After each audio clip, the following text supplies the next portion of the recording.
Downtown LA, Universal Day. Pretty cool. Traffic. Our guest, Beauty and the Beast, in theaters everywhere Friday. is LA's #1 hit music station. We're in the Universal parking lot area where we paid for preferred. So that sign just said something preferred. Okay. So we paid the extra 10 bucks, got us into preferred parking, and now we're driving this way and that to try to find our preferred. They gave us a little thing on our windshield that helps our parking attendants realize who we are. Preferred guests. Haha.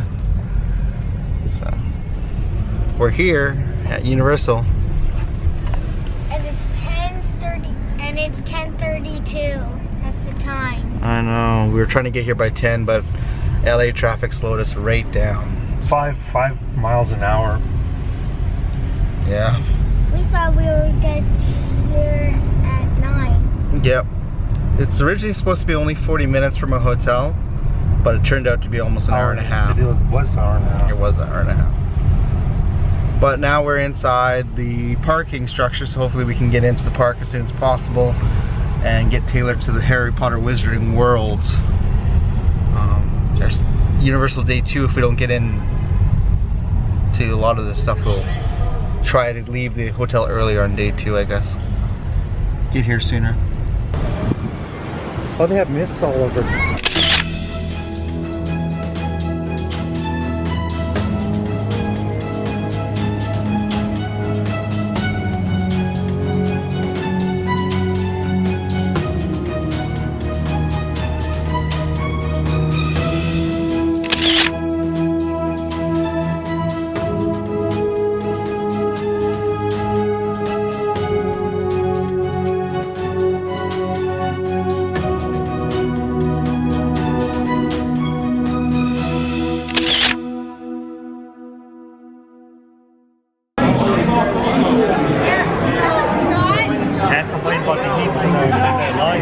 No.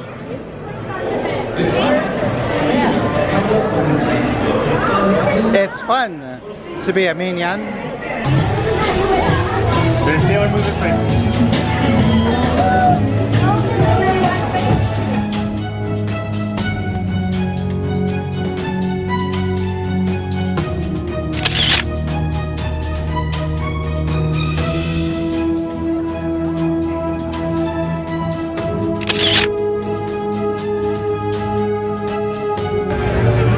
Walking around Universal, we've all upgraded to front of the line pass, so we're able to get into front of the rides.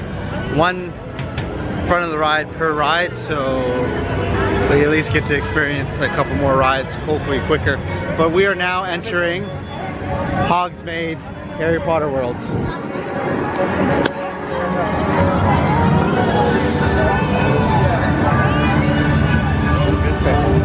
He is a conductor with the Hogwarts Express. It was Hogwarts Express. That's the train to Harry Potter. Oh, Yeah. oh, that's a guy.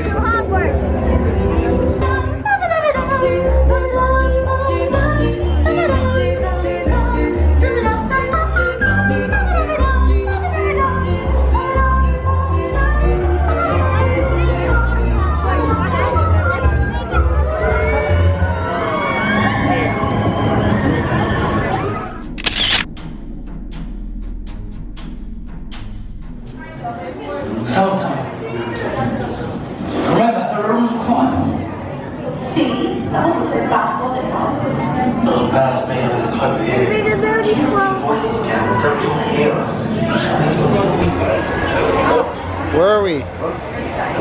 We're at the Flight of the Hippogriff. Yes.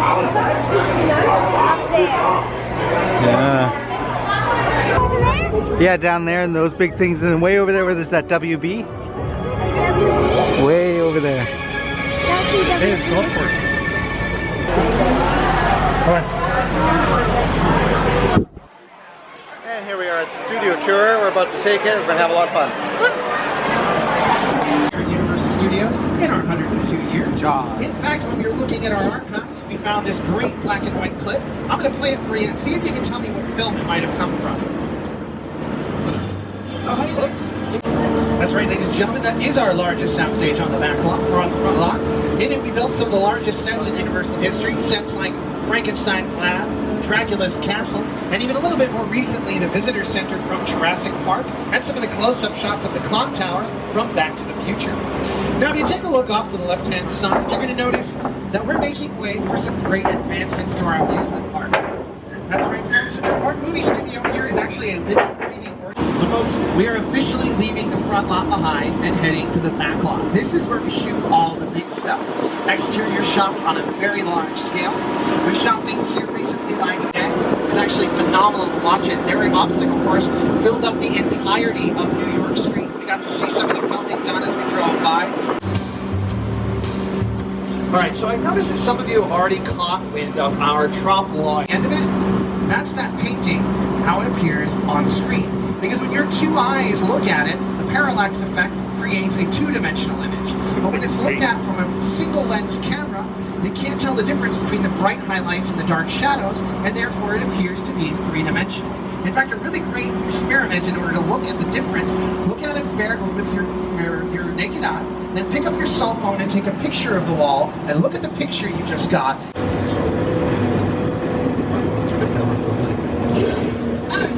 I like things that just take you away from your... Oh no, look at that, buddy. We're going in there. Literally does that. I mean, you're on board the ship, you're sailing to a lost island, you encounter monsters and creatures from, prehistoric times. Go ahead, grab that. This is the people that drove them. In fact, I'd say car number 2, probably pretty close to that. That was Magnum PI's Ferrari. It's not a real Ferrari, it's just a Volkswagen engine and a fiberglass shell. A bunch of cars from the Back to the Future franchise. Now, that movie was all about time travel, which makes it only proper their neighbors would be the Flintstones. That's right, the modern Stone Age family themselves. Now, Fred was always known for his temper. In fact, you might even say he was furious. That's right, folks, some of the cars from the Fast and Furious franchise. Now, if you remember the big action sequence in the last Fast and Furious movie where they drove between the two buildings, shattering the glass. Now, while we're on the subject of glass, if you take a look at that odd vehicle on the end, that's the gyrosphere from Jurassic World. And if you remember the film, there was actually a sphere of glass around that during the film. Now, the reason they chose to leave that out is actually very simple. Jurassic Park and the Lost World Jurassic Park. In fact, if you take a look off to your left-hand side, you're going to see one of the central props from the Lost World Jurassic Park. This was the mobile lab unit that factored in one of the most harrowing sequences of that film. Now, this looks pretty heavy, pretty sturdy, but as we come along the end, if you take a look, you'll notice that this is actually made out of plywood and fiberglass. Now, what's sprinklers. Now, these aren't the kind of sprinklers you're going to want to put on your front lawn unless your intention is to make a swamp, because you may notice that the droplets of water that are coming out of our sprinklers are far larger than the ones you have at home. Now, the reason for that is the 24 frames per second that our old cameras filmed at were just simply too fast to capture falling water. In fact, if you try and take pictures with your cell phone, you're going to notice a very similar problem. So over the years, we came up with some tips and tricks to do so, to make them show up. Things like making the droplets larger, or even dyeing them using paint or powdered milk. Oh, man. Oh, boy. Well, if you want to cool off, this is definitely a good opportunity for you to do so. All right, everything's okay. We get those here in Southern California. Just every now and again. Okay, guys, this can be a little bit. Hey, look up this way. Look up this way. You're just gonna want to make sure you keep your arms and legs inside. Okay. You might want to make friends with your neighbor because you're gonna get real close. Car behind us.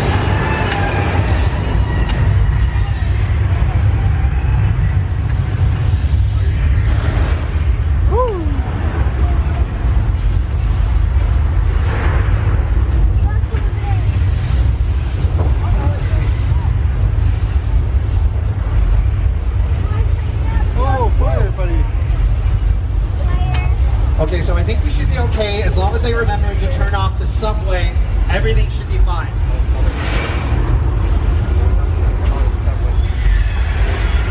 Okay, they didn't turn off the subway. Everybody hold on.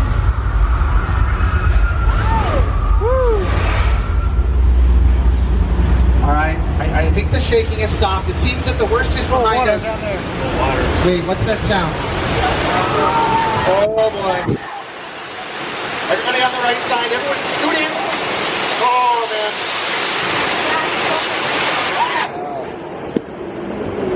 Ladies and gentlemen, give yourselves a round of applause. You just survived earthquake. The big one. Simulating an 8.3 earthquake on the Richter scale. Definitely a sign that everything is not okay. Hang on, I gotta let George know what's going on. Hey George. George, there's a shark on your left. No, George, your other left. Oh man. Anything about this? Oh, jeez. George! Leaves us alone. So we're just gonna make sure that he grabs hold of that bait and pulls back. Well, he seems to have moved the pier as well. Oh boy, and there's the chemical chemicals I was talking about. On the plus side, however, I have heard that sharks are afraid of fire, so as long as we stay here, we should be just fine.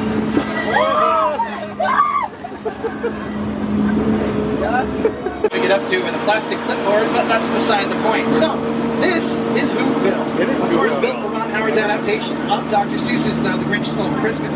Now, when they were on our lot, it required 11 sound stages to build Whoville. One was simply used just to get the Who's into their makeup every single day. But, see, the Who's had a bit of a problem. They don't seem to know how to pick their neighbor because they moved away from the Grinch and moved right in next to this guy. That's right, ladies and gentlemen, welcome to the Bates Motel. Made famous, of course, from the Psycho franchise. Directed, of course, by Alfred Hitchcock. Now, I've been asked to pass along a little bit of information from the FBI. There is a woman who went missing in this area just a few days ago. Her name was Marion. Now, we've been asked to keep an eye out, and if any information should come up, to pass it along. So, there might be something... Oh, wow. Well, that was definitely not what I was expecting. Okay, everybody stay real quiet. Maybe he won't notice that we're here. I mean, we're only a 4-car long tram, so maybe he'll miss us. And maybe not.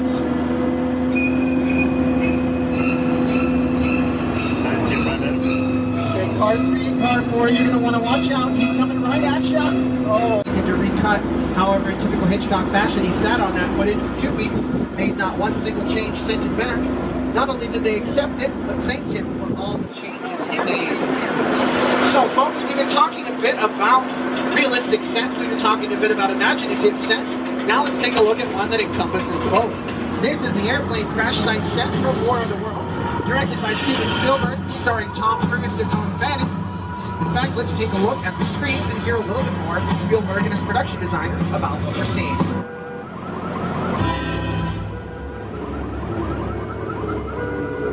The airplane crash site set is a perfect example of a set that is all designed around a big... The little flavor you taste a lot. So,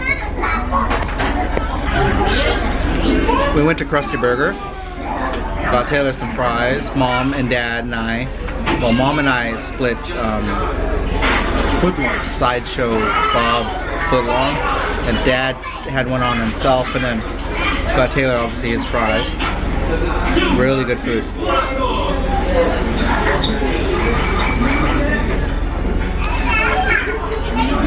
Check it out. I feel myself a healthy apple.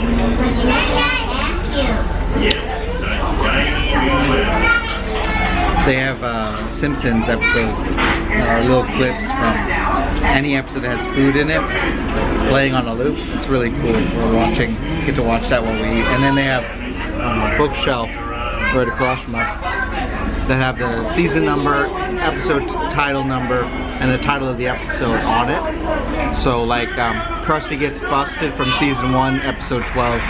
There's the book on the shelf, which is pretty cool. And there's also a TV.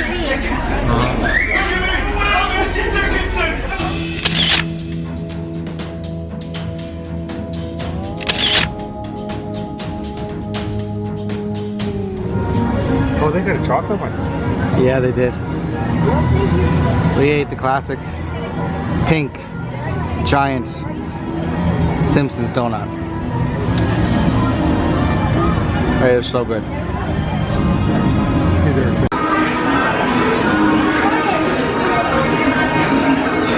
You should have did that from the top.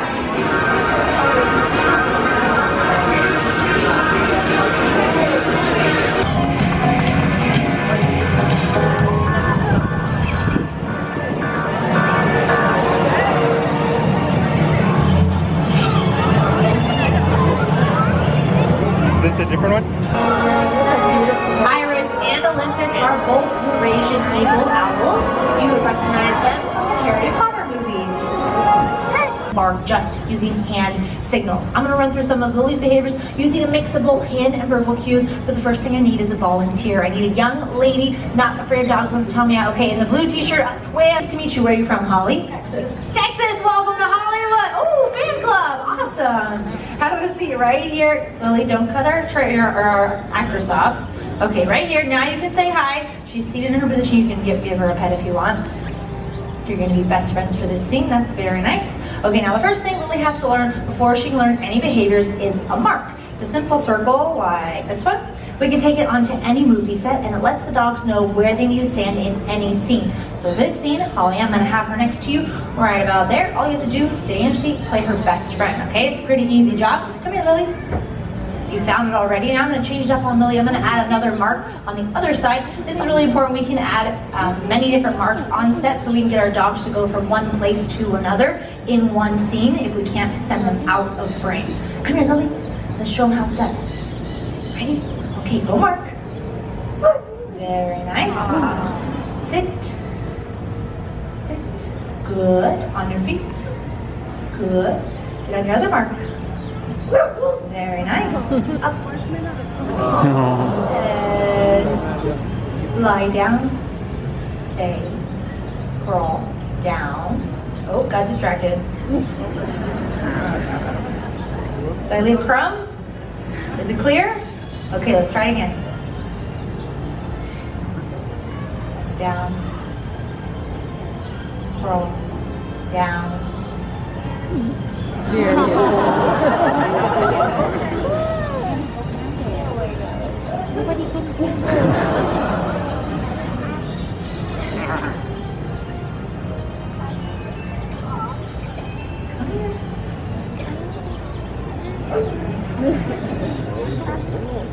Okay. All right, very nice, pretty lady. So that is Universal Day. We are done.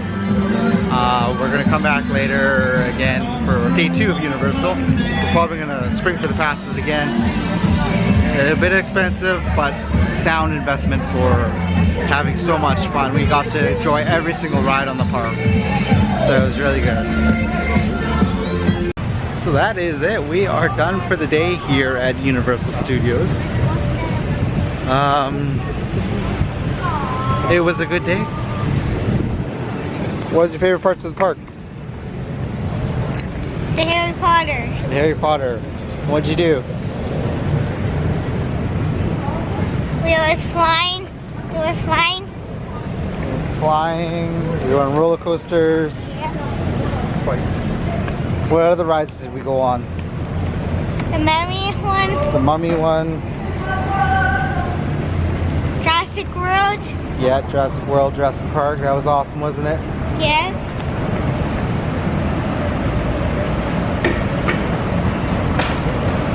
Yeah, the Transformers. That boy is not scared of anything. I'm more scared. Frankenstein 6, they're dead. Frankenstein 6. So, some of those rides weren't the greatest, weren't the funnest, right, Kathy? But no, they were fun for me. They were fun, but I had moments of terror because some people didn't go on all the rides with us. Because Eric didn't want to. I was keeping him company. I didn't want him to get lost in the crowd. And that gave you guys 2 rides on this. Look, restrooms on level 7. They're for thrill seekers, not for grandmas and grandpas. Yeah. So he's not afraid of anything. So he's jumping on all these rides, having blasts, and I'm just hanging in there on some of them. Sometimes closing my eyes as we're crusting over on the some of the things, or just having to close my eyes anyways because it's going through a little too hard. So, like the Mummy, I didn't like the Mummy. He loved it. He wanted to go again. Almost every ride he actually wanted to go again, which is good. We have another day coming, so we can all go on another ride again with these things. So every ride he wants to go on again. So, but it's smaller, but less people than the other park. Attractions. And that just makes it a lot easier to get through things and stuff like that. Even the pricing is a little bit better. The food and stuff like that, so the water bottles and things are $3 instead of $4, and that extra dollar helps save, especially with a group like us. So, but now we're gonna make our way back to the hotel, go find, probably go to a grocery store on our way back and pick up some food. Gas, laundry, and food. That's what we have to do. So we're gonna do that. It's gonna be fun. Have to help Dad get back, and hopefully rush hour is not too bad. I stepped in something sticky. That's not good. Oh, rush hour's coming up. So hopefully we can get back in a good time. Tomorrow is a longer trip day because we have to head all the way down to San Diego. Joey! What? Save that? We gotta take pictures of him of things and then we'll put it in his journal. And I wish I could get a journal and then he could write just a little bit about what his favorite was. A Gryffindor journal? Can I take that off? Yeah, you can take it off, no problem. We probably have to give it back to them. All right, off we go. Yep. Downtown Los Angeles freeway. Going 5 miles an hour.